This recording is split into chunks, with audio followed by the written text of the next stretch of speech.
All right, so this was a fan fiction idea I thought of last night. My girlfriend and I kind of got on this subject. So yeah, we kind of talked about it. I was like, yeah, this could be a fun story. And but I didn't know if it would get enough interest in it. And I basically posted on Patreon like, hey, should I do this crossover? And they're like, yeah, it's a good idea. And they're like, okay, cool. So here we are, Hellraiser and American Psycho, which at first glance, I know doesn't sound like the most hearty like it doesn't make much sense in crossover wise. Like I know someone's gonna go like that doesn't make any a lick of goddamn sense. What are you doing? But when you really like peel back the layers, Hellraiser and American Psycho really do make a really solid idea. Um, so let's get into it. Also, this is going to take place after American Psycho. We're not counting American Psycho 2, American Mary, guys. This is just after the whole events of American Psycho. So after all that, Patrick is still like, he doesn't have a confession. His confession meant nothing, and he's literally now trapped in his own hell. But he's also still fed by those impulses. He's still like, a desire to like, need to harm people and need to kill people. And he's also like just in this he's in this whole yuppie one percenter life where he's literally just kind of in his own hell in a way, but he's basically looking for the next high. Like Patrick is just monologuing to himself, like, there's a high out there that I desperately need, and there's something to fulfill it. Like I need more. I need to hurt more. I need to punish more. And the killing has just gotten stale to me. So one day at the office, he's like overhearing a conversation among everyone else, still wondering if like he had like Paul Allen was still alive or not. And he keeps hearing like always like, hey, has Paul Allen come back from Europe or whatever? Because even he's starting to disbelieve if he's killed him or not. And one guy goes, oh yeah, I think he got transferred or something. I don't know. Maybe I haven't seen him in a while. However, Patrick overhears that there is a, new club in town that's more catered to like darker desires. And Patrick's like, "Oh, dark desires? I'm all about dark desires. I'll go check it out." So Patrick goes, and it looks like a typical BDSM club. And even Patrick himself is like thinking, "This is all surface level. This is nothing. I'm like, but I can still feed the beast inside of me and, bring one of these girls home and probably fucking torture them to death."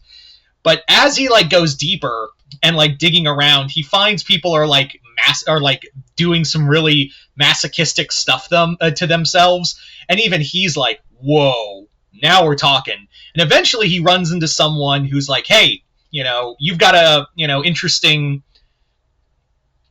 set to you've got an interesting aura to you. And he's like, why should I talk to you? And he's like, well, listen, you wouldn't have come here. This place calls to people. Like, this is a place where pain and pleasure come together.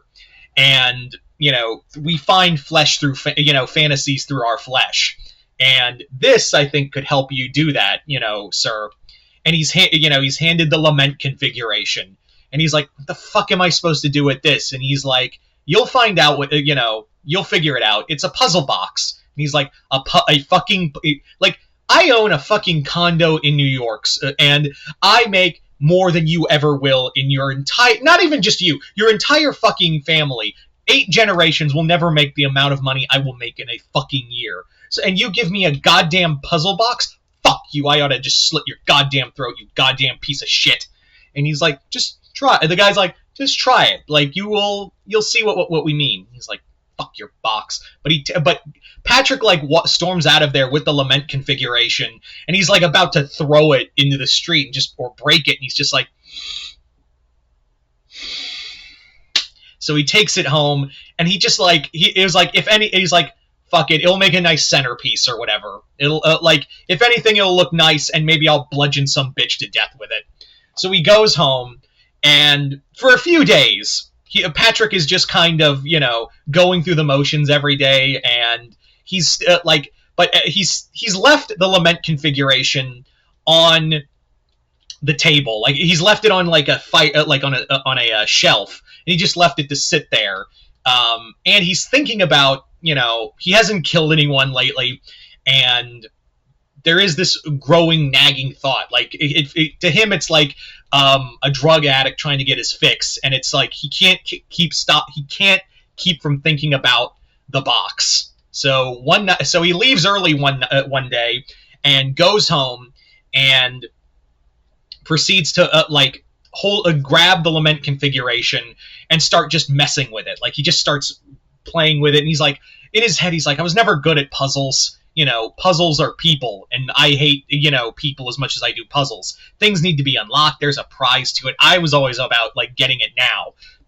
Puzzles require patience, and I don't have patience. So he's, like, fiddling with it, and he's, like, trying to figure it out. But eventually, after, like hours of just screaming and being like, why won't you work for me? Why won't you do that? Like, he's screaming at it. He's, like, fiddling with it. Like, this is the first time where, like, we've seen someone, like, actually struggle with the lament configuration.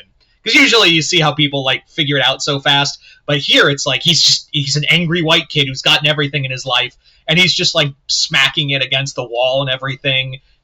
But he can't, like, he's, like, storms out of the room, comes back, like, 10 minutes later just to, like, start fucking with it again. But eventually he does get it and unlocks it. And of course, when the box is open, they come. And sure enough, the Pinhead and the Cenobites arrive, and he's like, are you my angels? And he goes, and Pinhead is like, to you, perhaps. So Patrick is like, he's not terrified, he's like in awe of them, and he's like, I found God. And Pinhead at first is like an intriguing, a most intriguing observation and entrance of us. And he's like, so Patrick Bateman, we will show you, pain through pleasure. We have been the Pinhead reveals that the Cenobites have been, like, watching him. They've been observing all of his things in life, and they believe, like, he's a candidate for them. So, and he's like, that you have been through all the pain you have endured and inflicted on others, you have yet to find the pleasure you seek. Come with us, and we will show you pleasures untold. And Patrick's like, yes. So he takes, like, Pinhead's hand, and they lead him back to the labyrinth, where immediately Patrick is turned into a Cenobite. And he's just like, this is true. Like, first he has to go through pain, but, like, instead of, like, screaming, he's like, Patrick is laughing because, like, this is, like, like, it's something he's given. Pain, and seeing just a level of pleasure. And he just has, when he steps out of the machine turned into a Cenobite, he's just like, and to think, I almost hesitated. So Patrick immediately, now as a Cenobite, believes that, like, through this he can now, like, inflict new levels of pain on people. And sure enough, like, Patrick, of course, has gone missing. He's now, like, he hasn't been in the office in, like a week. So, at first no one cares, but Patrick has files that are needed and papers to be pushed. So people go looking for him, and they find the lament configuration. They take it, they mess. But the thing is, they don't finish the box. Like, they don't complete the puzzle box. But Patrick arrives anyway, just to, like, start taking people and ripping them to shreds. Like, he's just doing this to, inflict pain on others. And Pinhead has to, like, step in every so often and is like, I understand your eagerness, but there is a dance to this matter. We must help, our duties are to show pleasure through the pain. To take these people's minds to new levels and heightened levels of pleasure that they have never felt before. There's no point if it's just mindless carnage. And, of course, Bateman being told no is he's not going to accept that. So Patrick, like, defies Pinhead, and he's like, why, you stupid bastard? Why does it have to be like that? We're better than them. We're gods. I'm a god. I can be a god of pain. I can be a god of sorrow that they can, and inflict this delicious pain on them. That pain can be our pleasure. That, it's my pleasure. So Pinhead is, Pinhead steps back and tries to, guide Bateman to be, a true Cenobite, but Patrick can't help himself. He's even, forcing more of the lament configuration to be found by even other innocent people, directly innocent people who aren't even connected to anything of, looking for heightened pleasure. Because, there's a set of rules to the Cenobites where it's you gotta be a certain fucked up and also finish the box. It's as my girlfriend said, it's opening the puzzle box is a written consent form for them. But Bateman is defying that. Bateman is basically taking advantage and even killing innocent people, to the point where Pinhead is has to step in and being perhaps I chose poorly. So Pinhead and the other Cenobites step in and capture Bateman.